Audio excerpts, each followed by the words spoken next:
चुके हैं। लेकिन उसके बाद में भी मैंने अनुभव किया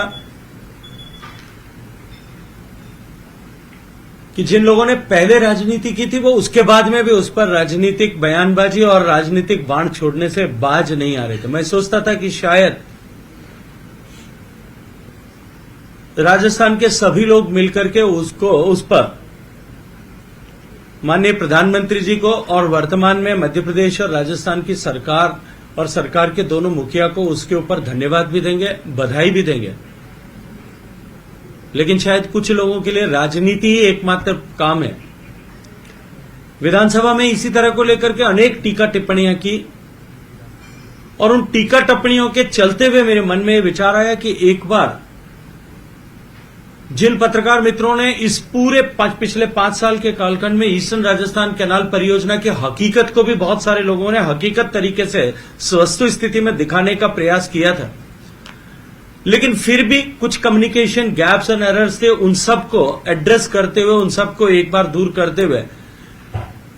आज चूंकि हम उस मुकाम पर आकर के खड़े हो गए और मैं खुद भी व्यक्तिगत रूप से आज माननीय मुख्यमंत्री जी के साथ में जाकर, अधिकारियों के साथ में जाकर के इस पूरी परियोजना के सारे अलाइनमेंट के सब जितने स्ट्रक्चर्स बनने वाले उन सब की साइट्स को देख करके व्यक्तिगत रूप से फिजिकली चेक करके आया हूं। तो मुझे लगता था कि मैं आप सब लोगों के साथ में बैठूं, आप सब लोगों को विस्तार से इस परियोजना के बारे में एक बार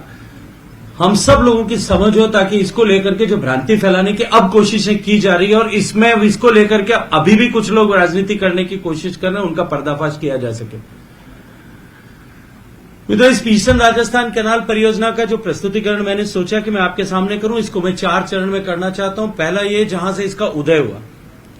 और वो था पार्वती कालीसिंध चंबल परियोजना, जब सम्माननीय अटल जी की सरकार के समय में नदियों को जोड़ करके सरप्लस बेसिन जहां पानी की प्रचुरता है, अधिकता है, वहां से पानी की न्यूनता वाले ऐसे क्षेत्रों में पानी, ऐसे बेसिन्स में पानी ट्रांसफर किया जा सके, इस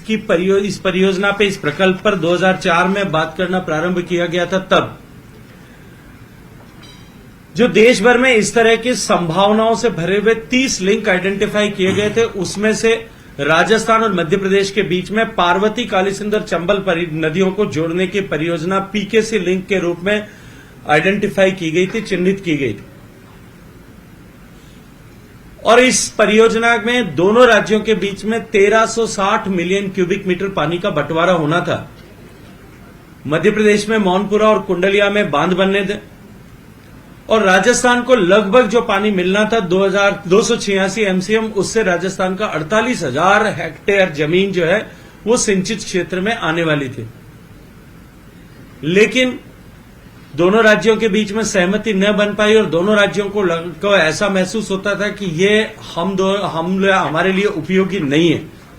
इसलिए इस परियोजना को शेल्फ कर दिया गया, इस परियोजना को बंद कर दिया गया, इस पर विचार समाप्त हो गया। 2016 में राजस्थान की तत्कालीन सरकार में आदरणीय वसुंधरा राजे जी के नेतृत्व में जब सरकार काम कर रही थी, तब नवंबर 2016 में ईस्टर्न राजस्थान कैनाल परियोजना को संभावनाओं को तलाश करते हुए, और मैं आप सबकी जानकारी के लिए बता दूं, आदरणीय श्रीराम वेदिरे जी जो अभी मेरे मंत्रालय में मेरे साथ में काम कर रहे हैं,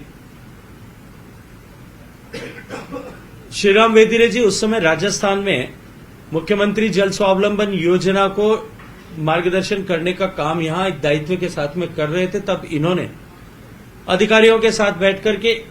पूर्वी राजस्थान की इन आवश्यकताओं की प्रतिपूर्ति के लिए इस परियोजना को ईस्टर्न राजस्थान परियोजना की संकल्पना की और इसका डीपीआर बनाने की जिम्मेदारी भारत सरकार की एक एजेंसी जो मेरे मंत्रालय में के अधीन काम करती है, वैपकोस को 18 नवंबर 2016 में दी। मैं ये विस्तार से इसलिए बता रहा हूं कि जो कंफ्यूजन पैदा करने की कोशिशें की जाती है, कम से कम आप सब साथियों को उसको लेकर के क्लैरिटी रहे।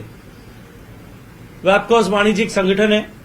वो एक इंस्टीट्यूट, एक ऑर्गेनाइजेशन की तरह काम करता है जो कॉमर्शियली पैसा लेकर के राज्य की सरकारों के लिए, देश की सरकारों के लिए और दुनिया के लगभग 50 से ज्यादा देशों के water and power related projects के डीपीआरस बनाने और उनके एग्जीक्यूशन का काम करता है। बेसिकली सरकार की एक कंपनी है जो कॉन्ट्रैक्टर के रूप में काम करती है, या तो नक्शे बनाती है, डीपीआर बनाती है, या कुछ जगह पर ईपीसी कॉन्ट्रैक्टर के रूप में भी काम करती है।